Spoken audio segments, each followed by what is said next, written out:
Okay, next question में आपको दिया है in oscillating spring mass system spring is connected to a box filled with sand.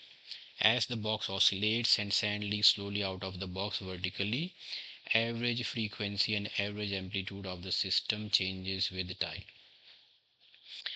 Okay, so सबसे पहले जो, अगर आप किसी स्प्रिंग मास सिस्टम है आपके पास, तो जितना ज़्यादा लोड होगा, लेट्स से ये लोड आपने कनेक्ट किया, ये इसकी इक्विलिब्रियम पोजीशन है।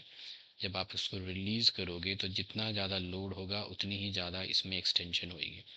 लेट्स से ये आपकी एक्सटेंशन है x, जितनी ज़्यादा एक्सटेंशन उतनी ही रीस्टोरिंग फोर्स एक्ट करेगी, and the restoring force is directly proportional to the extension. तो F इज इक्वल टू हो जाता है minus k x, where k is the spring constant. अब जितने ज़्यादा लोड होगा उतनी ही ज़्यादा रीस्टोरिंग फोर्स, मतलब उतना ही ज़्यादा पीछे की तरफ ये शूट करेगा, तो उतना ही ज़्यादा आपका एम्पलीट्यूड भी होएगा। अब आते हैं यहाँ पे एंगुलर फ्रीक्वेंसी पे। Now angular frequency of spring mass system is given by k by m। अब यहाँ sand is leaking, slowly leaking out of the box, तो जब ये लीक हो रही है यहाँ से तो ये मास कम हो जाएगा, तो ये आपकी फ्रीक्वेंसी बढ़ेगी।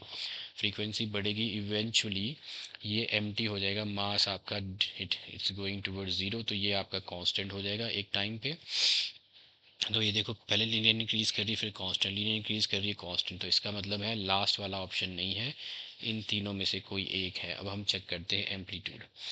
अब जो एम्पलीट्यूड जो है of the spring mass system, with time it varies or changes slowly with the angular frequency by the relation 1 upon under root of omega with time। अब देखो, इसके साथ मास आपका कम हो रहा है इस केस में, तो ये आपका बढ़ रहा है, ये आपका बढ़ रहा है। अगर ये आपका बढ़ रहा है तो ये वैल्यू आपकी कम हो रही है, ये वैल्यू कम हो रही, तो ये इसके डायरेक्टली प्रोपोर्शनल, इसका मतलब एम्पलीट्यूड आपका डिक्रीज हो रहा है। तो एम्पलीट्यूड अगर आपका डिक्रीज हो रहा है तो यहाँ पे जो एम्पलीट्यूड डिक्रीज हो रहा है वो देखो, यहाँ तो कांस्टेंट है, यहाँ ये इंक्रीज, यहाँ ये तो ठीक है लेकिन ये कांस्टेंट है, गलत है।